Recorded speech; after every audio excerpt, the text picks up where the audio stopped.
ایک یہ کویسچن کیا تھا ایک بہن نے کہ کیا ہم جیسے عید بقرعید آتی ہے تو ہم مہندی لگوانے جاتے ہیں تو بعض اوقات اسٹال پہ لڑکے کھڑے ہوتے ہیں، تو کیا عورت کو مرد سے مہندی لگوانا شرعاً جائز ہے یا نہیں؟ چوڑی پہنانے کا مسئلہ بھی اس میں شامل کر لیں کہ مرد سے چوڑی پہننا عورت کا جائز ہے کہ نہیں۔ یاد رکھیں یہ دونوں چیزیں سخت ناجائز ہیں، بالکل ناجائز ہیں۔ آج ہر جگہ آپ چلے جائیں مارکیٹوں میں عورتیں بھی بیٹھی ہوئی ہیں، خواتین سے ہی مہندی لگوائیں اور خواتین سے ہی چوڑی پہنیں۔ اگر غیر مرد سے پہنیں گی تو جب وہ ٹچ کرے گا، یہ کوئی ایسی ضرورت نہیں ہے مہندی لگانا اور چوڑی جس کو ہم ضرورت کے تحت لے کر آئیں، یہ زینت میں آتا ہے۔ ضرورت کے تحت بعض اوقات ممنوعہ چیز جائز ہو جاتی ہے، جیسے ڈیلیوری کے مسائل ہیں باہر کے ملکوں میں کہ وہاں پہ لازم بات ہے غیر مرد کھڑا ہوگا، اب ایک ضرورت ہے وہ کہاں جائے آدمی، تو وہ ایک مجبوری کی حالت ہے۔ لیکن جو چیز ضرورت نہ ہو، ضرورت کا مطلب اس کے بغیر آرام سے گزارا ہو سکتے، کوئی حرج نہیں ہے، تو یہاں پر بالکل کوئی ضرورت نہیں ہے، تو صرف منفعت کے لیے، ایک فائدہ حاصل کرنے کے لیے، زینت کے لیے غیر مرد کے ہاتھ میں ہاتھ دینا یہ شرعاً جائز نہیں ہوگا، اس سے اجتناب کیجیے۔ ایک کویسچن بھائی نے کیا تھا کہ یہ جو مخنث ہوتے ہیں جن کو ہیجڑے کہا جاتا ہے، عورتیں ان سے کلام کر سکتی ہیں کہ نہیں، اور اس طرح مرد کا ان کی طرف دیکھنا اس کی کیا شرعی حیثیت ہے؟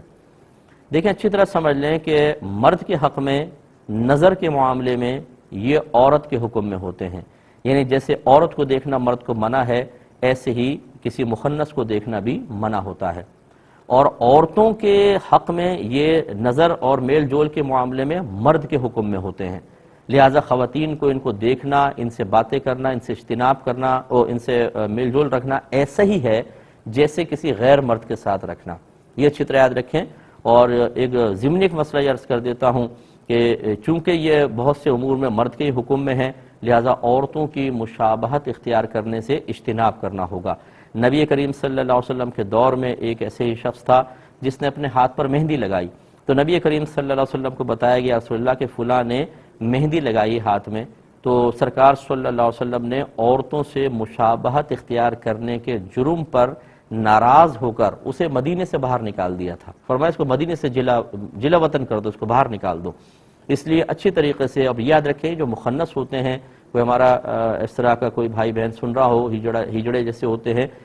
تو ایک تو بات یہ ہے کہ آپ بھی شرعی احکام کے ویسے ہی مکلف ہیں جیسے دوسرے حضرات ہوتے ہیں۔ دوسری بات یہ کہ میں عوام کے لیے ضمن کی بات تو عرض کر دیتا ہوں کہ ان کا مذاق اڑانا، ان کے ساتھ حقارت کا معاملہ کرنا، ان کو مارنا پیٹنا دھکے دینا جائز سمجھنا، یہ سب گناہ کے کام ہیں، یہ اللہ کی مخلوق ہیں، یہ مطلب محترم ہیں، یہ بھی احترام کے قابل ہیں، ایسا نہیں ہے۔ ہاں یہ الگ بات ہے کہ بعض خود اپنا احترام کھو دیں تو ایک الگ مسئلہ ہے، ورنہ ان کو چھیڑنا، ان پہ آوازیں کسنا، ان کی دل آزاریاں کرنا اسی طرح شدید حرام ہے جیسے کسی عام مسلمان مرد و عورت کی دل آزاری کرنا۔ اللہ تعالی ہمیں سمجھنے کی توفیق عطا فرمائے۔